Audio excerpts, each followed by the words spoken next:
Hi guys, நீங்கள் பார்த்துட்டு இருக்குது டெஸ்லா டெக் தமிழ். இன்றைக்கி நம்ம என்ன பார்க்க போகிறோம்னா மர்வினோட கேஸ்டில் தான் பார்க்க போகிறோம். பாருங்கள் இந்த கோட்டை எவ்வளோ அழகாக இருக்குன்னு பாருங்கள் ஃப்ரெண்ட்ஸ். அந்த ஸ்டெப்ஸ்லாம் அப்படியே எப்படி கர்வாகி போயிருக்குன்னு வளைஞ்சு வளைஞ்சு.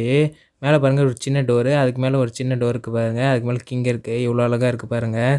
மர்வின் கீச்சன் பண்ணினதுமோ சொல்லியிருந்தேன், மர்வின் கிங் பண்ணுறேன், அப்புறமேட்டு மர்வினோட கேஸ்டில் பண்ணுறேன் அப்புறம்லாம் சொல்லியிருந்தேன். அதெல்லாம் வந்து இந்த வீடியோவில் வந்து காமிச்சிட்றேன் உங்களுக்கு எல்லாமே. வீடியோவை எண்டு வரைக்கும் பாருங்கள். எண்டில் வந்து இது ஃபோட்டோஸ் ஆட் பண்ணியிருக்கேன். மர்வினோட எல்லா டால்ஸும் வந்து நான் கடைசியில் காட்டியிருக்கேன். மறக்காமல் எண்டு வரைக்கும் பாருங்கள் ஃப்ரெண்ட்ஸ். 3D பிரிண்டிங் யூஸ் பண்ணி நிறைய மாடல்ஸ் நம்ம சேனலில் இருக்குது, நம்ம சேனலில் போய் பாருங்கள் ஃப்ரெண்ட்ஸ். இந்த கேஷில் வந்து நம்ம ஃபிஷ் டேங்க்லையும் வைக்கலாம். ஃபிஷ் டேங்க் வச்சா இன்னும் சூப்பராக இருக்கும். உங்கள் வீட்டில் ஃபிஷ் டேங்க் இருந்துச்சுன்னா கமெண்ட் பண்ணுங்கள். உங்கள் ஃப்ரெண்ட்ஸ் வீட்டில் யாருன்னா ஃபிஷ் டேங்க் வச்சுருந்தாங்கன்னா அவங்களுக்கு இந்த வீடியோ மறக்காமல் ஷேர் பண்ணி விட்ருங்க, அவங்களும் பார்க்கட்டும் ஃப்ரெண்ட்ஸ். மறக்காமல் நம்ம சேனலை சப்ஸ்கிரைப் பண்ணி சப்போர்ட் பண்ணுங்கள் ஃப்ரெண்ட்ஸ். இந்த வீடியோ பிடிச்சா மறக்காமல் லைக் பண்ணிவிடுங்க. அண்ட் கீழே ரெட் கலர் சப்ஸ்கிரைப் பண்ண இருக்குது பார்த்தீங்களா, கிளிக் பண்ணி சப்ஸ்கிரைப் பண்ணி வச்சுக்கோங்க. அப்போ தான் நான் போடக்கூடிய வீடியோலாம் உங்களுக்கு ஷோ ஆகும். அதெல்லாம் சொல்கிறேன் ஃப்ரெண்ட்ஸ், சப்ஸ்கிரைப் பண்ணி வச்சுக்கோங்க.